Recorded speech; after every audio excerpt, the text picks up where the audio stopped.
Hello, my name is Eileen Suarez, and this is my Van Neill Icon Project. I chose Van Neill because she has done some of my favorite actors and movie makeup. Her name originally is May Flores. She was born in Riverside, California on May 12th, 1951. She is currently 74 years old. From a young age, she had fallen in love with makeup and wanted to create monsters. Her inspiration for wanting to do makeup was her next door neighbor, Leah Letetto, who did makeup for 60s, 70s, and 80s TV shows. But she was also inspired by different movies as well, like the iconic movie Mummy and Frankenstein. She owned a vintage store and made costumes for local bands at the age of 18.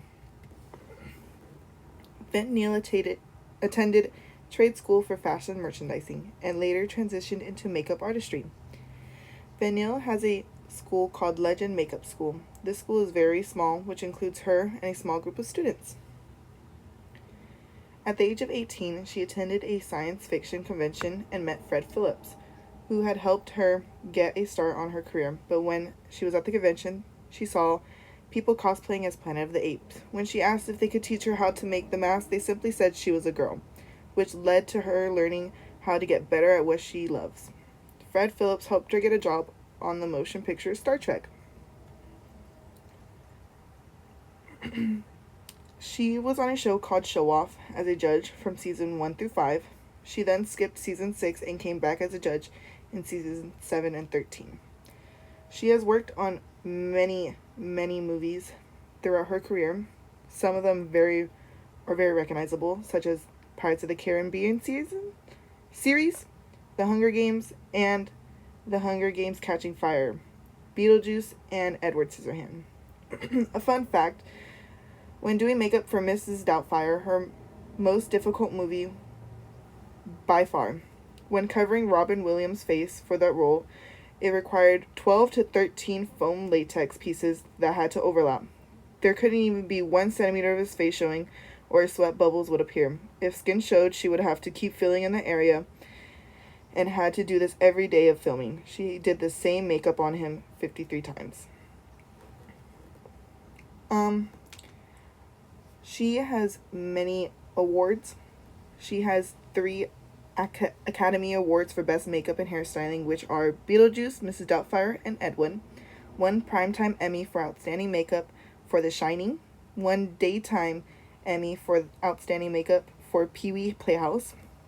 And then 4 Saturn Awards for Beetlejuice, Batman Returns, Ed Wood, and Pirates of the Caribbean at World's End.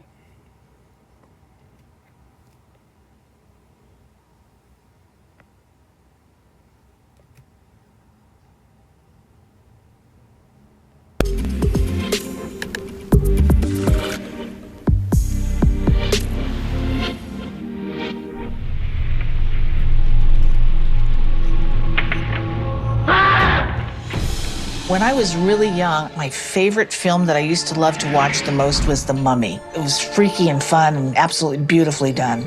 Boris Karloff was so frightening. I was fascinated. I always thought, when I grow up, I either want to be a makeup artist or I want to be an archaeologist. Funny, right? Most interesting. I'm V. Neill, and I am a makeup artist for film and television. I specialize in makeup effects. You may have seen some of the films I've worked on. I've done big franchises like Pirates of the Caribbean and The Hunger Games. I've also won 3 Oscars. My first one was for Beetlejuice. My second one was for Mrs. Doubtfire, and my third one was for the film Ed Wood. It's alive! It's alive! It's alive! I would imagine that I watched all the Universal Monster movies at least 50 times when I was a kid, and my parents couldn't figure it out ever. I was kind of obsessed with being scared. I liked it. As a young child, I really got firsthand information about being a makeup artist. My friend's father was a makeup man. I would watch him do makeup on us for Halloween, and I always used to say to him, I want to do what you do when I grow up, and it was always like, yeah, sure, kid, because, back then, women were not makeup artists. How am I going to get to work in the movies? They tell you can't do it because you're a girl. Now, what could you have done to make them treat you like that? The Mummy itself terrified me. I used to love to watch this film and try to figure out how they did that makeup. Jack Pierce was a legendary makeup artist who inspired so many of us. It was just absolutely genius, the things that he came up with. It took him 8 hours to do that mummy makeup and 2 hours to take him out. Good heavens, what a terrible curse. He got these old linen wraps and he boiled them down so they were just literally almost falling apart. And then he laid them on with spirit gum and clay. So when the mummy actually started moving, the clay would start popping. It was just freaky. What a fantastic job. And he also glued rice paper onto Boris Karloff's eyelids. So he just looked like he had that little tiny slit. Karloff said that it was probably one of the most painful things he had ever endured. I didn't catch your name.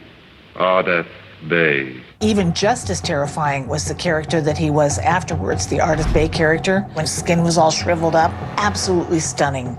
I don't think one would forget meeting you, Ardeth Bay. There's these really great close-ups. I mean, like this, with raking lights and beautifully lit scenes. That's really scary for a little kid. Do not be afraid.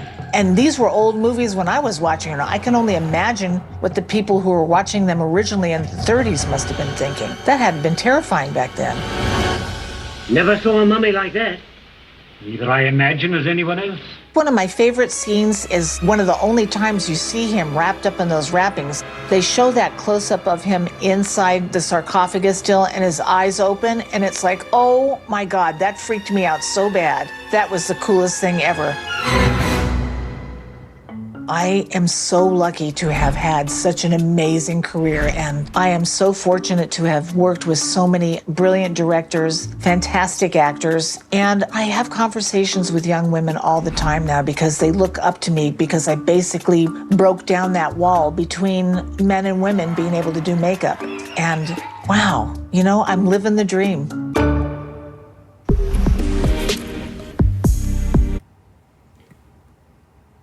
Neill is important in this industry because at the time, women hardly did makeup and hair.